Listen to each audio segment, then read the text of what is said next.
Olá pessoal, eu sou o Jovem Sonhador com mais um vídeo para vocês hoje no canal. Hoje nós vamos continuar falando da história dos cristãos e da Bíblia. Uma história muito boa demais. Estou empolgado com essa história e aprendendo muito, e acredito que vocês também estão aprendendo muito a respeito do cristianismo e da Bíblia. E sem mais delongas, vamos ao vídeo. 1536 depois de Cristo. Senhor, abra os olhos do rei da Inglaterra. Quando o Novo Testamento de Tyndale atingiu a Inglaterra, caçadores de recompensa viajavam toda a Inglaterra procurando as cópias de Tyndale para queimá-los, mas sem sucesso.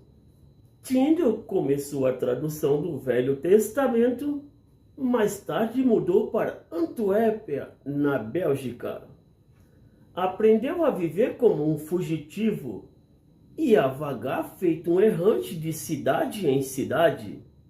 Usou vários disfarces, mas o que ajudou muito foi o fato de falar 7 línguas, com tamanha fluência que era impossível determinar qual sua língua era ativa. Quando ele vivia na Antuérpia, L. Phippie, tornando seu amigo, delatou a sua identidade. Ele foi capturado e preso num castelo na Bélgica.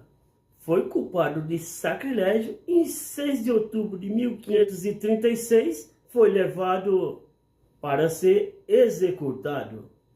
Quando levaram para o poste onde seria queimado vivo, havia 2 buracos no poste, onde um pedaço de arame seria passado, envolveria o seu pescoço, porque de acordo com a corte, ele deveria ser estrangulado ao mesmo tempo que fosse queimado. E quando o executor passava o arame em volta do seu pescoço, ele fez essa última declaração pública registrada.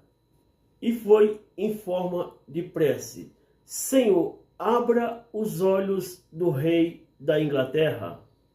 A sua voz foi sufocada, queimaram seu corpo e destruíram sua propriedade, queimando cada Bíblia que era encontrada, embora apenas um exemplar que era da sua primeira edição do Testamento que tinha sobrevivido ao Holocausto bíblico.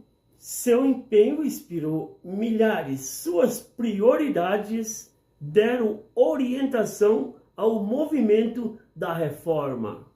E sua tradição influenciou a cada nova edição, até que sua obra se tornou-se o livro mais vendido em todos os tempos. Na versão King James de 1611.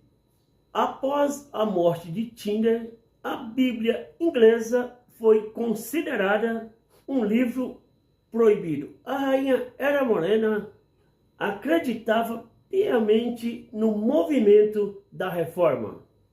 Ela se esforçou para incentivar os comandantes a perdoar os crimes daqueles que eram pegos contrabandeando o Novo Testamento na Inglaterra.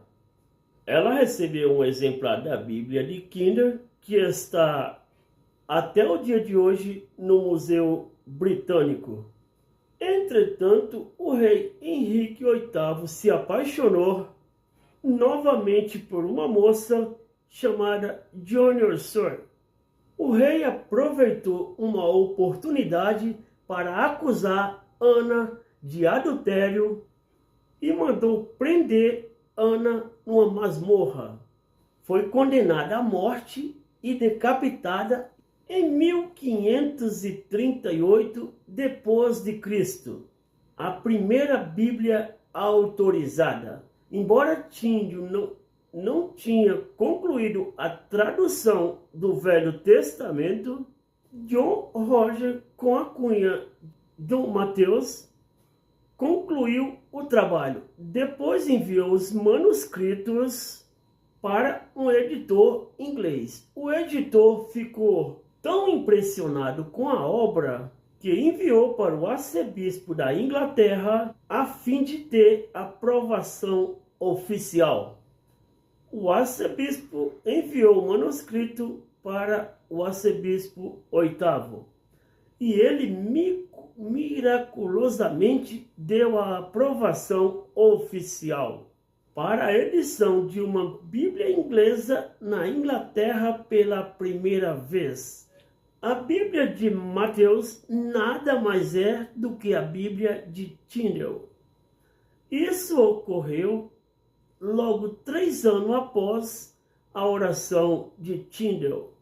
Senhor, abra os olhos do rei da Inglaterra. Só que as notas de rodapé da Bíblia de Mateus eram católicas, o que não ajudava nas relações exteriores. Cromwell, secretário de Estado, resolveu que outra Bíblia deveria ser impressa. Lars Coverdale, um revisador da Suécia, suavizou as notas do rodapé da Bíblia anterior e em 1539 publicou a Bíblia Grande. A Bíblia Grande não passou de uma edição da Bíblia de Tyndale. Aqui ela estava no mercado com a inteira liberdade, mas com nova roupagem. Uma programação real foi feita. As Bíblias deveriam ser compradas por todas as paróquias da Inglaterra. O povo deveria ter livre acesso a elas e poderia lê-las a hora que desejassem. A Bíblia não foi um presente da igreja, mas foi do rei. As Bíblias deveriam ser distribuídas pelos sacerdotes ao povo. Essa foi a Bíblia que durou nos 20 anos subsequentes. Embora as cinzas de Tyndale estejam em terras estrangeiras e sem sepultamento, pelo menos essa Bíblia Grande foi como um lápide. A Bíblia Grande foi em todos os aspectos fruto do seu trabalho e memorial de sua vida. A ira de Maria Sanguinária. Henrique VIII foi marido de 6 mulheres, amantes de muitas concubinas e pai de muitos filhos ilegítimos. Apenas 3 filhos legítimos sobreviveram à infância: Maria, Elizabeth e Eduardo. Em 1546, Eduardo se tornou herdeiro do trono aos 9 anos de idade.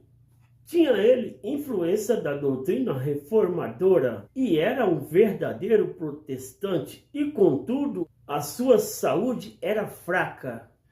E após 6 anos no trono, faleceu.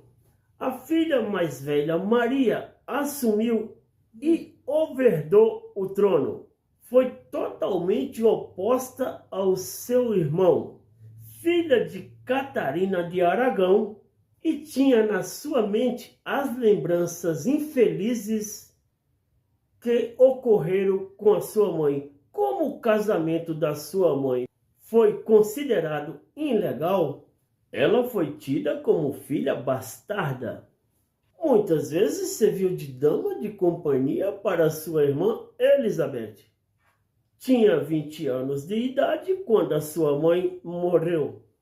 Teve uma vida muito atormentada. Maria apresentava um temperamento dócil no início do seu reinado, mas as atitudes e pressões mudaram. O fervor religioso se tornou evidente. Uma nuvem negra pairou sobre a causa dos reformistas na Inglaterra. Ela jurou vingança ao arcebispo Kleber, que havia aprovado o divórcio da sua mãe com o rei, tornando-a ilegítima e mudando a religião da Inglaterra para protestante.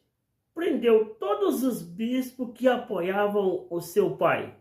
A leitura da Bíblia voltou a ser proibida na Inglaterra e muitos reformadores migraram para outros países da Europa, como Genebra, na Suíça, pois muitos estavam sendo perseguidos, presos e queimados na Inglaterra. Alguns anos mais tarde, após 300 pessoas terem sido condenadas à morte na fogueira, Maria Sanguinária morreu devido a uma enfermidade. Em 17 de novembro de 1558, Elizabeth, sua meia-irmã, subiu ao trono. Elizabeth repetiu tudo que o seu meio-irmão Eduardo tinha feito.